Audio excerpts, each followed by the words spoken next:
Emily Dawson had always imagined her proposal would be like something out of a fairy tale. Soft music, warm candlelight, the man she loved kneeling before her with a promise of forever. For a moment, it felt exactly like that. The small restaurant at the edge of town glowed under strings of golden lights, its windows fogged from the chill of the November night.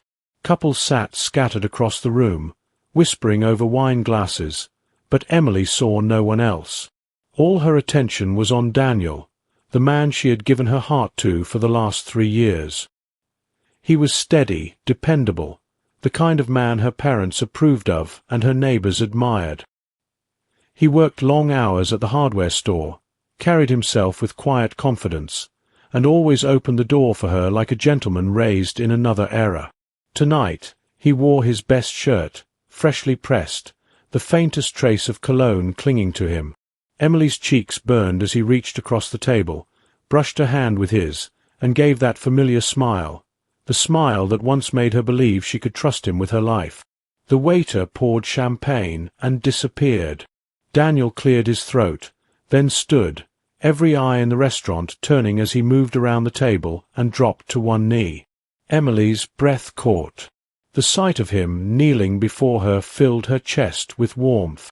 She thought of the years behind them, the laughter, the struggles, the secrets whispered in the dark.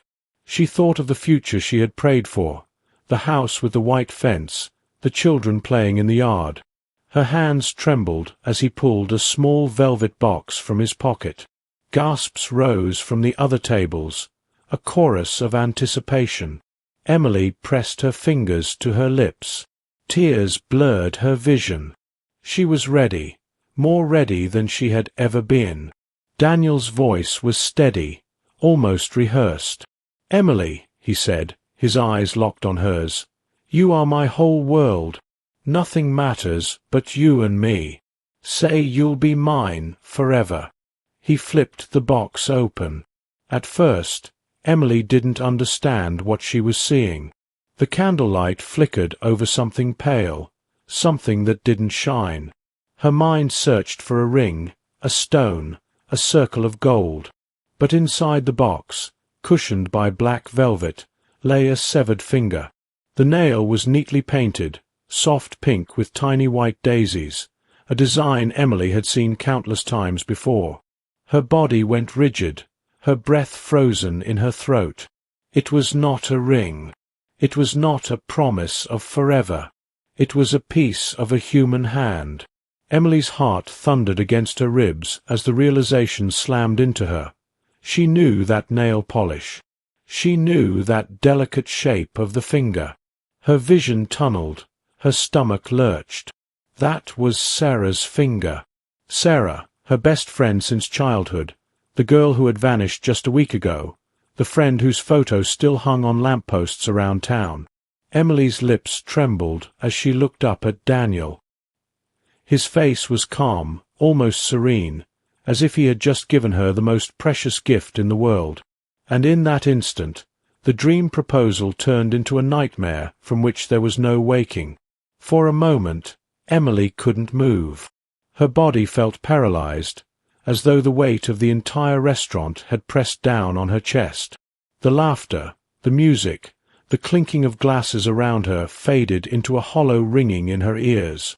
She stared at the box, at the pale finger resting against the velvet, the painted nail that looked so achingly familiar. Her stomach twisted violently, bile rising in her throat. "Daniel!" she whispered, her voice broken and shaking. What is this?" Her eyes darted up to his, searching for a smirk, a hint that it was some cruel, tasteless joke. But there was none. Daniel's expression remained calm, tender even, as though what he had offered her was more valuable than diamonds. His lips curved into a smile that should have comforted her, but instead chilled her to the bone. "You know what it is," he said softly, tilting his head. His eyes gleamed in the candlelight, steady and unblinking. Emily's chest heaved as she sucked in a sharp breath. "No, it can't be. God, please, it can't be." But denial collapsed under the crushing recognition. That nail polish, the little white daisies. It was Sarah's. Only Sarah wore her nails like that, delicate and cheerful, like springtime pressed into color. Sarah had painted them the very last time Emily saw her, laughing at her own sloppy brushstrokes in Emily's kitchen. That was a week ago, right before Sarah disappeared. Emily's trembling hand shot to her mouth. Tears blurred her vision, but they couldn't block the image in front of her. "Oh God!" she gasped, choking back a sob. "That's Sarah's finger." Daniel's smile widened ever so slightly. He leaned closer, speaking in a voice low enough that only she could hear. "Yes, Emily. And now you'll never have to worry about her coming between us again." Her body went cold. She pulled her hand away from his, shoving back her chair so hard it screeched across the floor. A couple at the next table looked over, brows furrowed, but Emily didn't care. She couldn't breathe, couldn't think. The man she loved, the man she trusted, was confessing to something unspeakable. "You're insane," she whispered, her words trembling.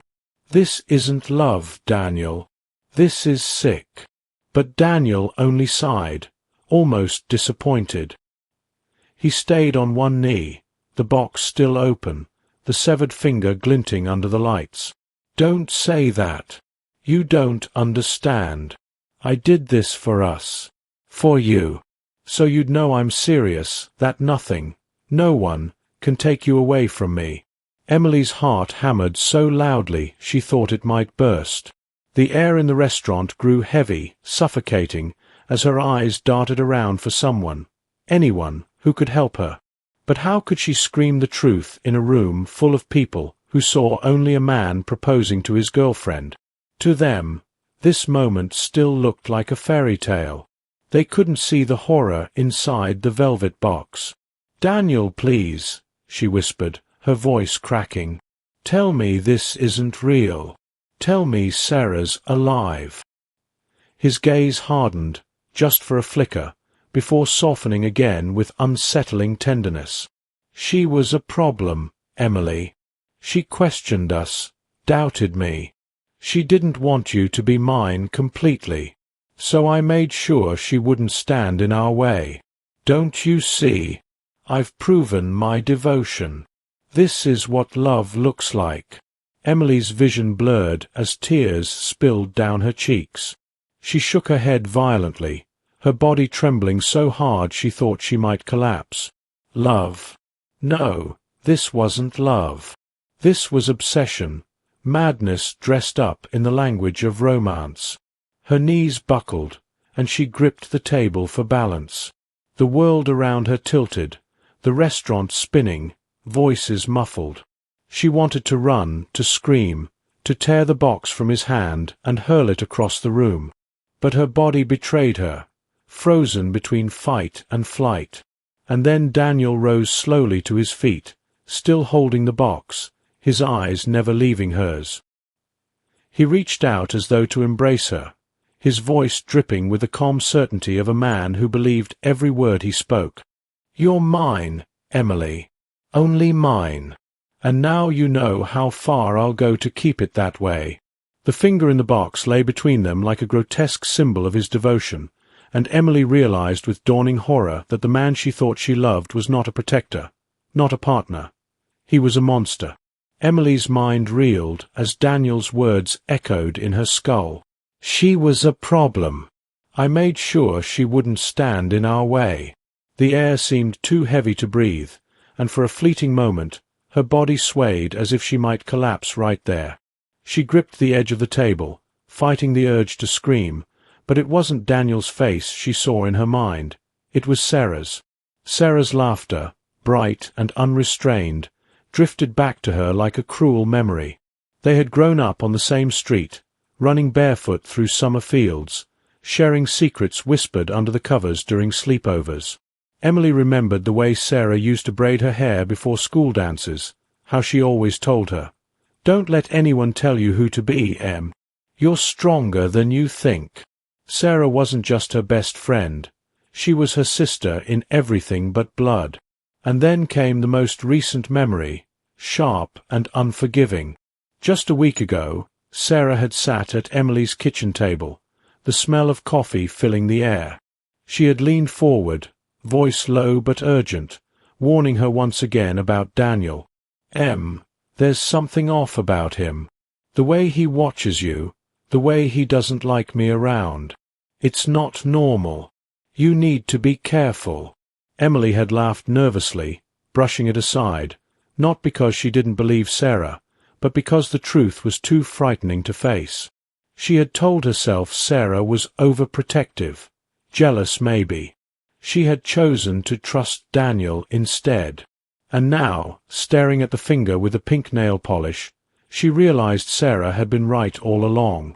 The guilt hit like a fist to the chest. If I had listened to her, if I hadn't defended him, maybe she'd still be alive. Her stomach twisted as tears welled up, and she bit down on her trembling lip to keep from sobbing in front of Daniel. But Daniel saw the change in her face. He leaned closer, voice gentle, coaxing. "Don't cry, Emily. This was necessary. She wanted to keep us apart. I couldn't let that happen." Emily's heart screamed at her, louder than his voice. Sarah had tried to save her, and Emily had failed her. And now the weight of that betrayal pressed down harder than the walls of the restaurant, harder than Daniel's possessive gaze. She knew, with terrifying clarity, that she wasn't just grieving the loss of her best friend. She was staring into the abyss her own choices had helped create. Emily sat frozen, the blood rushing in her ears so loudly she could barely hear the clatter of dishes or the quiet murmurs of other diners around them.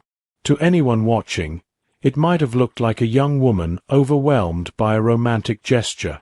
But the truth, the horrific, grotesque truth, sat in that velvet box between them, staring back with its painted nail like a mocking smile.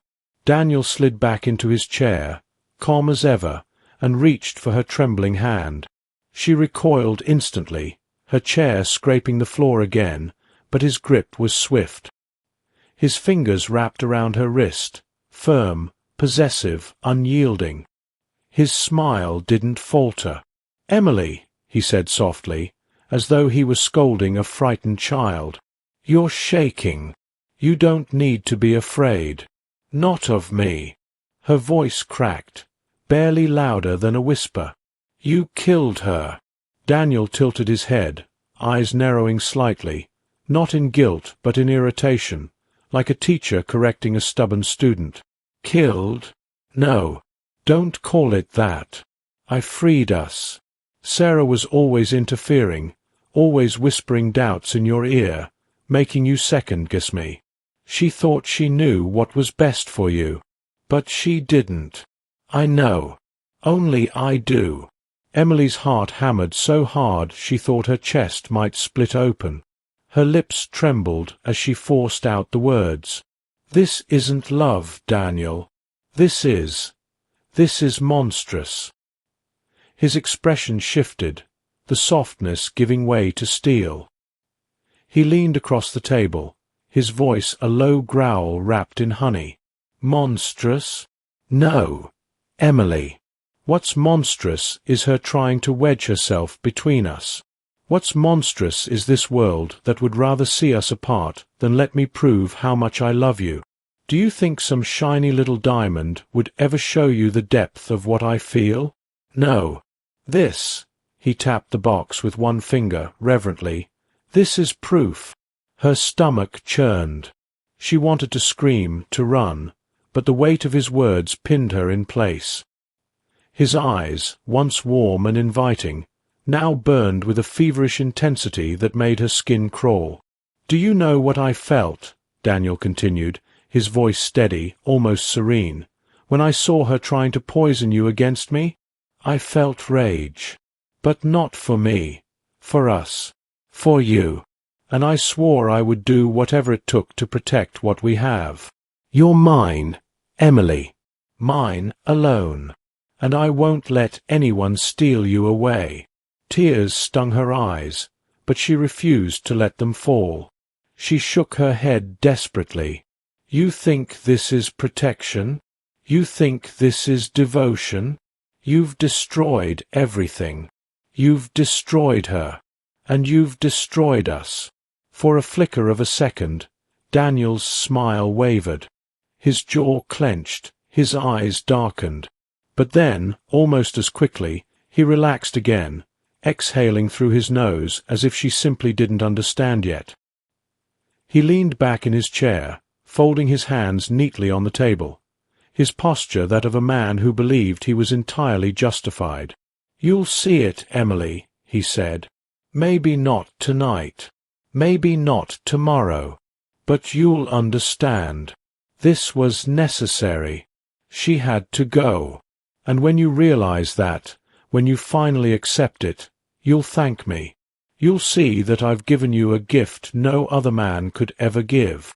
The gift of absolute devotion." Emily stared at him, her body trembling with rage, terror, and grief all tangled together. The man across from her wasn't the Daniel she thought she loved. That man had vanished, if he'd ever existed at all. What sat before her now was something darker, something hollowed out and twisted by obsession. She forced herself to meet his gaze, even though every instinct screamed at her to look away. Her voice was steadier this time, though her insides quaked. "You didn't just take Sarah from me.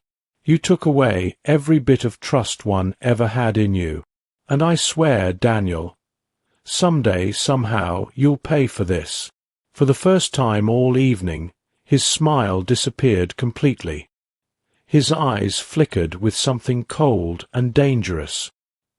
He leaned in just enough that she could feel the heat of his breath. "You won't say that again," he whispered. And in that moment, Emily understood the full scope of her danger, not just the horror of what had been done to Sarah, but the terrifying realization that she was now trapped in the suffocating grip of a man who believed madness was love. Emily's pulse pounded so loudly she could hear little else. Daniel's words lingered in the air like smoke, choking her. "You won't say that again." It wasn't just a threat. It was a promise. She sat rigid, her hands trembling in her lap, fighting to steady her breath. Every instinct screamed at her to run, to flee into the night, but she knew too well what would happen if she made a scene here. Daniel's grip on her arm, his calm mask hiding the storm beneath, told her plainly. He would not hesitate to silence her the same way he had silenced Sarah. She forced herself to nod faintly, lowering her gaze, pretending submission. "Okay, Daniel," she whispered, her voice barely audible. I understand." The words tasted like poison in her mouth, but they were her only shield. Daniel studied her for a long moment before his expression softened again. He reached across the table, brushing her cheek with the back of his fingers, as though her terror were nothing more than shyness. "That's my girl," he murmured. "You'll see, Emily. In time, you'll thank me." The touch made her skin crawl. She fought the urge to recoil, instead plastering a fragile smile on her face. Inside, her mind raced. She had to get away. She had to tell someone. But every move would have to be careful, calculated. One wrong step, and Daniel would know. The rest of the evening passed in agonizing silence. The food went untouched. Emily couldn't swallow a single bite. She watched Daniel laugh softly at some distant memory, watched him sip his wine like a man without a care in the world, and realized with bone-deep dread that he believed his own words. He believed this horror was love. By the time he drove her home, Emily's plan had begun to form, fragile but urgent. She would wait until he slept. She would find a way to reach out, an anonymous call to the police, a message slipped into a neighbor's hands. Anything. Sarah's voice echoed in her memory, stern and clear. "Be careful, Em. Don't ignore the signs." Emily swallowed hard, staring out the car window as the dark streets of their small town rolled by. She had ignored Sarah once. She would not do it again. Now she would fight, quietly, carefully, for her own life. By the next morning, news of Sarah's disappearance had become the only thing anyone in town wanted to talk about. Posters with her smiling face were tacked onto lampposts, bulletin boards, and taped to the glass doors of the diner where she used to wait tables. The local paper ran her photo on the front page beneath a headline that read, "Young woman missing, community rallies for answers."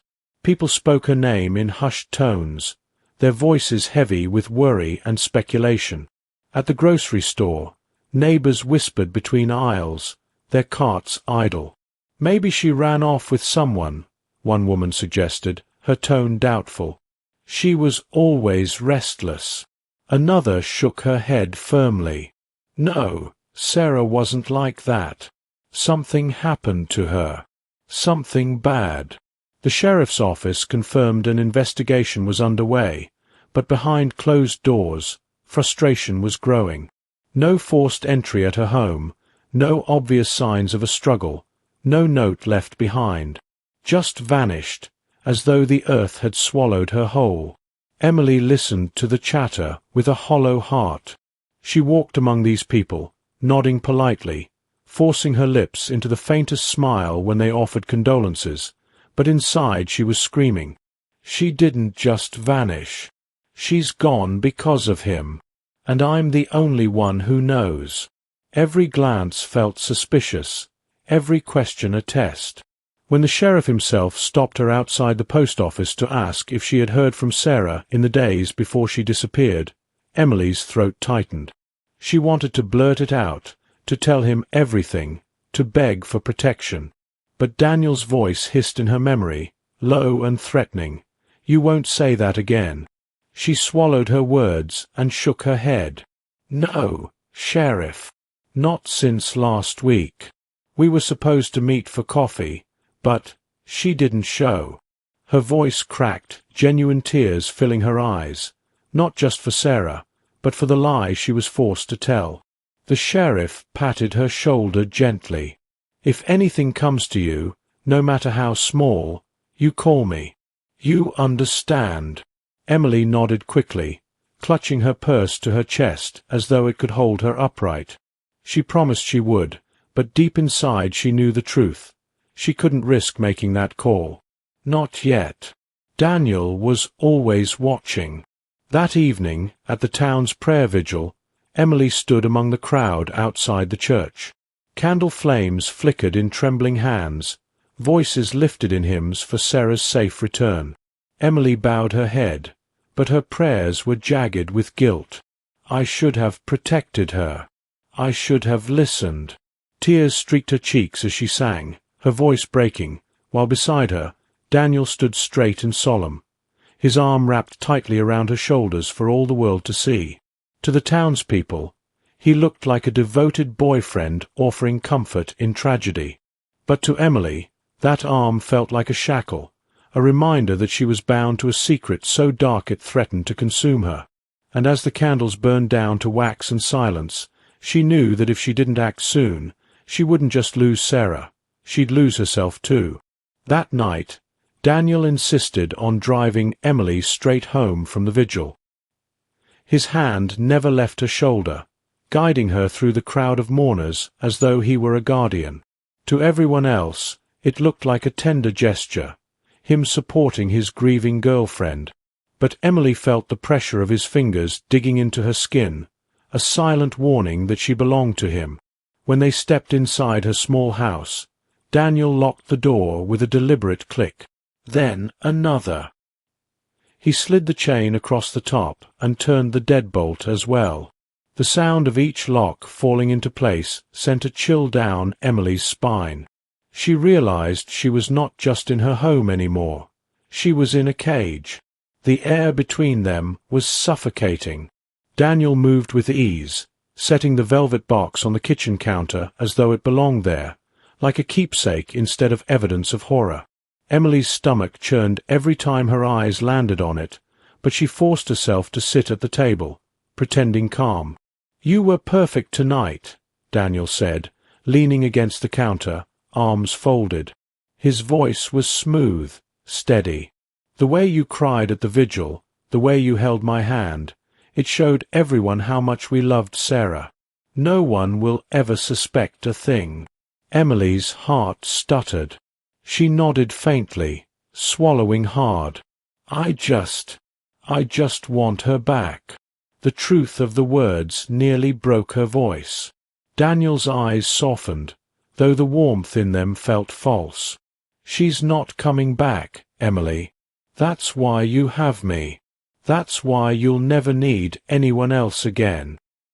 He crossed the room, placing a hand on her shoulder. She sat stiffly, her body cold beneath his touch. She wanted to scream, to shove him away, but instead she whispered, "I know." The hours crawled by. Daniel insisted on staying the night, stretching himself across the couch like he owned the place. Emily retreated to her bedroom, but even with the door shut she could feel his presence pressing against her chest. Every creak of the floorboards, every sigh from the living room reminded her she was not alone, not safe. She lay in bed staring at the ceiling, replaying Sarah's laughter in her mind, gripping the sheets until her knuckles turned white.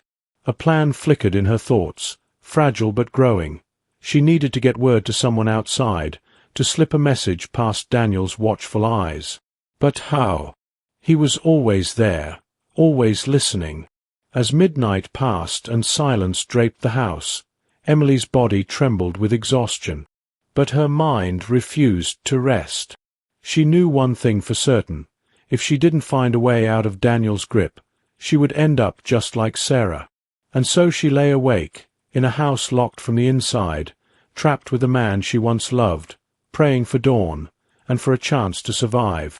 Morning crept into the house like a thief, pale light slipping through the blinds. Emily hadn't slept. Her body ached with tension, every muscle knotted tight. From the living room she heard Daniel stir, the soft groan of the couch springs as he stretched. The sound made her heart seize. She rolled out of bed quietly, every movement calculated, her bare feet avoiding the creaky spots in the floor. In the kitchen, the velvet box still sat where he'd left it, grotesque against the ordinary backdrop of coffee mugs and sugar canisters. Emily forced herself not to look at it as she reached for the phone on the wall. Her hands shook so badly she nearly dropped the receiver. She glanced toward the hallway. Silence. Daniel hadn't risen yet. She dialed with trembling fingers, each beep loud enough to make her flinch. She pressed the phone to her ear, whispering, "Please, someone answer." A dispatcher's calm voice filled the line. "County Sheriff's Office. What's your emergency?" Emily's throat tightened. She wanted to scream the truth, to tell them everything, that Daniel had killed Sarah, that she was trapped with a monster, but fear coiled around her like barbed wire. What if he heard? What if the police came too late? She forced out a single phrase, her voice shaking. "The ring box. Look at the ring box." Then she slammed the receiver down before her courage could falter further. Her pulse thundered. She wiped sweat from her brow just as the floor creaked behind her. Daniel appeared in the doorway, rubbing his eyes, his smile groggy but affectionate. "Couldn't sleep either?" he asked. Emily plastered on a fragile smile, praying he hadn't heard.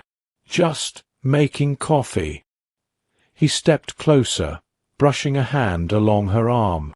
"Good girl," he said softly, as though she were a child. Inside, Emily's heart raged with defiance. He thought she was his possession, his prize. But she had made her first move. A secret act of rebellion now existed between them, small but powerful. For the first time since the nightmare began, Emily felt a spark of hope. For 2 days, Emily lived in the hollow space between fear and hope. Every knock at the door, every passing siren outside made her pulse leap, wondering if the police had received her cryptic message about the ring box. But Daniel remained at her side constantly, shadowing her every movement. He never let her leave the house alone, never let her speak to anyone without hovering close. His calm demeanor made it even worse, like a predator biding its time. By the third night, the pressure broke. Emily was sitting at the kitchen table, staring blankly at the untouched plate of food Daniel had prepared, when his voice sliced through the silence. "You've been different," he said evenly, his fork clinking against the dish. "Colder. Distant. I feel it." Her chest tightened. She forced her eyes up to meet his, feigning confusion. "I'm just tired, Daniel. Everything with Sarah. It's been too much." His gaze hardened, the smile never reaching his lips. "No, it's more than that. You're hiding something from me." Emily's stomach dropped. She gripped the edge of the chair, nails digging into the wood. "I'm not." He slammed his palm down on the table, the sound reverberating through the house. The plate rattled, food spilling onto the floor. Emily flinched violently. "Don't lie to me," he roared, the mask of calm finally shattering. His eyes blazed with fury, his face inches from hers. "I've given you everything, proof of my love, proof no one else could ever match, and you repay me with secrets?" Tears burned in her eyes, but she clenched her jaw. Her voice wavered, but the words spilled out before she could stop them. "You didn't give me love, Daniel. You took everything from me. You took Sarah." The room went deadly quiet. Daniel's chest rose and fell sharply, his hands curling into fists. For the first time, Emily didn't look away. Her fear still rattled her bones, but anger surged stronger. "You murdered her," she said, her voice trembling but steadying with every syllable. "And you think I'll ever forgive you? You think I'll ever love you after this?" Something snapped in him. With a guttural sound, Daniel lunged across the table, knocking the chair backward as he grabbed her wrists. Emily cried out, struggling as he forced her against the wall. His grip was iron, his face inches from hers, spittle flying as he hissed, "Don't you dare say that again. You belong to me. You've always belonged to me." Emily fought wildly, kicking, twisting, her nails clawing at his arms. "Let me go!" she screamed, desperation cracking her voice. His hand clamped over her mouth, muffling her cries. "If you betray me," he snarled, his breath hot against her cheek, "I'll make sure you vanish just like she did, and no one will ever find you." Her lungs burned as panic surged, but beneath the terror a single thought rang clear. "This is it. He's going to kill me." She summoned every ounce of strength, biting down hard on the flesh of his palm.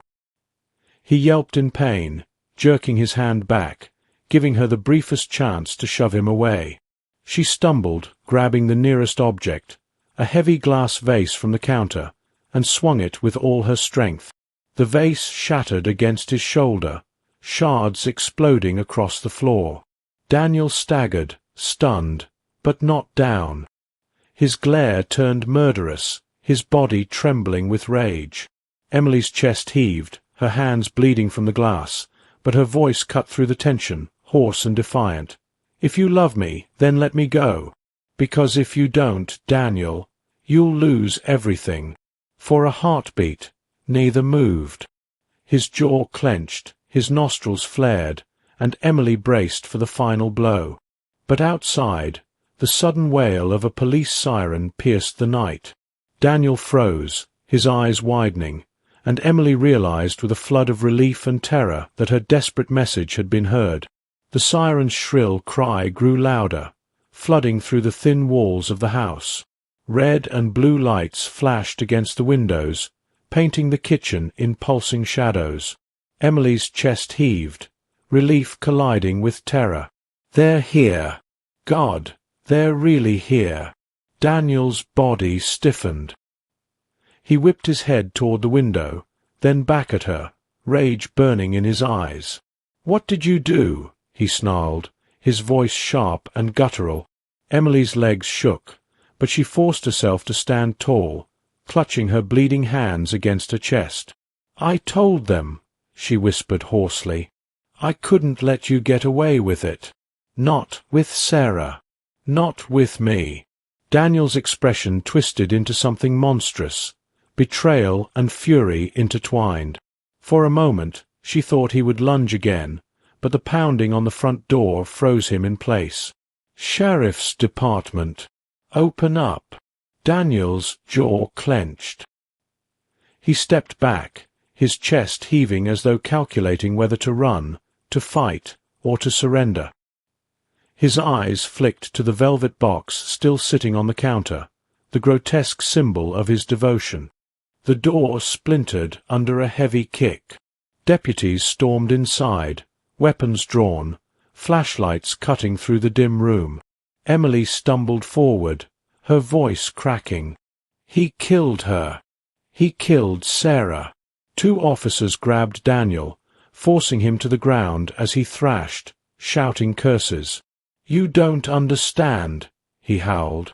"She belongs to me. She's mine." His voice cracked with a manic edge that sent shivers racing down Emily's spine. Another deputy rushed to Emily's side, steadying her trembling frame. "You're safe now, ma'am. We've got you." Tears spilled freely down her cheeks, the weight of days of silence finally breaking. She pointed a shaking finger toward the counter. "The box. Look inside the box."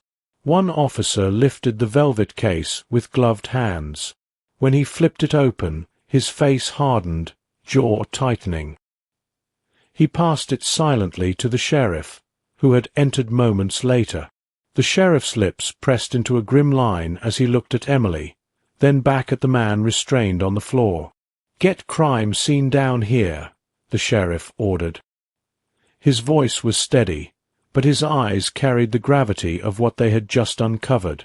Within an hour, detectives searched Daniel's home. In the basement, they found traces of blood, scraps of fabric, and a bracelet Emily instantly recognized, Sarah's favorite silver charm. Each discovery was another dagger through Emily's heart, proof of what she already knew but could hardly bear to face. Standing outside in the cool night air, wrapped in a deputy's blanket, Emily watched as Daniel was shoved into the back of a cruiser. He twisted in the seat, his face pressed against the glass, eyes locked on hers.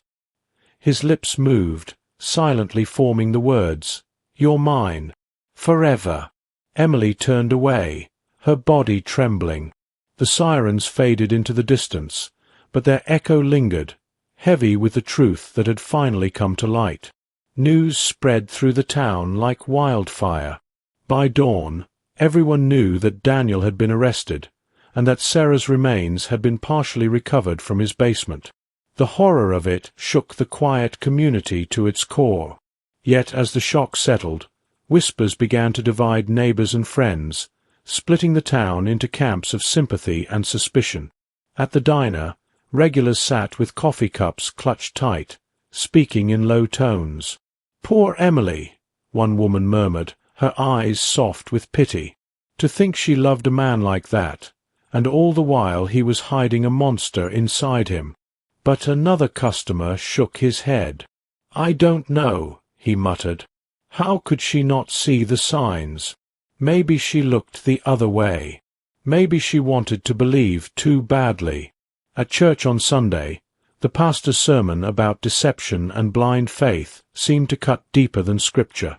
Some people nodded, their eyes darting toward Emily in the pew, while others wrapped her in hugs afterward, offering prayers for her healing. The gossips circled like vultures. Was she naive, or was she complicit by ignoring Sarah's warnings? Emily felt every stare, every hushed whisper, like needles against her skin. Walking down Main Street, she kept her head lowered, but the voices still carried. If she had spoken up sooner, maybe Sarah would still be alive. The guilt already gnawed at her. The town's divided judgment only twisted the knife deeper. At night, alone in her house, the silence was unbearable. She replayed every moment with Daniel, his smiles, his gentle words, the times Sarah had tried to warn her. She thought of the ring box, the severed finger, the horror of realizing she had defended a murderer to the very end. The town's controversy didn't surprise her. People wanted someone to blame. And though Daniel was behind bars, the spotlight of suspicion burned just as brightly on her. She whispered into the dark, her voice cracking, "I should have saved you, Sarah. I should have saved us both." The courthouse smelled of old wood and polished floors, but to Emily it carried the weight of a tomb. She sat at the witness stand, her palms damp, her pulse rattling in her ears. The gallery behind her was packed with townspeople, reporters scribbling in notebooks, and Sarah's family clinging to one another. Every face carried judgment, some sympathetic, others cold. And across the room sat Daniel, shackled, dressed in an orange jumpsuit, but still somehow exuding that strange calm that had once fooled her. He smiled faintly when their eyes met, the same smile that used to make her heart race. Now it froze her blood. The prosecutor's voice cut through the silence. "Miss Dawson, can you tell the court what you saw inside the box Mr. Hale presented to you?" Emily's throat tightened. She closed her eyes for a brief second, steadying herself. When she opened them, her voice was low but clear.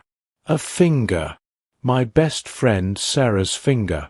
He called it proof of love." Gasps rippled through the courtroom. Emily forced herself not to cry, though her eyes burned. She spoke of Sarah's warnings, of the night at the restaurant, of Daniel's cold confession. Each word felt like dragging glass across her own skin, but she refused to falter. Daniel leaned toward his attorney, whispering, but his eyes never left Emily. They gleamed with something twisted, obsession disguised as devotion. When it was his turn to speak, he rose with startling composure. "I did what I had to do," he told the jury, his voice calm, steady. "Sarah poisoned her against me. She tried to steal the only thing that mattered. I loved Emily enough to protect us." His words chilled the room. Some jurors looked disgusted, others shaken. Emily gripped the edge of her chair, whispering under her breath, "He still believes it. He'll always believe it." After days of testimony, the verdict came swift, guilty of first-degree murder. The judge's voice rang out, sentencing Daniel Hale to life in prison without parole. But even as deputies led him away, Daniel twisted in their grip, locking eyes with Emily one last time. His lips curved into that familiar, haunting smile. "Forever," he mouthed. Emily shivered, clutching Sarah's bracelet that had been returned to her from the evidence locker. No bars, no sentence, could erase the scar of his obsession. Months later, Emily stood at Sarah's grave, the autumn leaves scattered across the headstone. She traced her friend's name with trembling fingers, whispering through tears, "I should have listened. I should have protected you. And I'll carry that with me forever." Her voice broke, but she pressed on, as if Sarah could still hear. "He thought love meant possession. But you showed me what real love was. And I'll never forget that." The wind rustled through the trees, soft and mournful, and for a moment Emily felt Sarah beside her, laughing, braiding her hair, whispering courage into her ear. As she turned to leave the cemetery, the town still divided, the whispers still heavy. Emily knew she would never escape the shadows of what Daniel had done. But she also knew something else. She had survived. And survival, she realized, was its own act of defiance.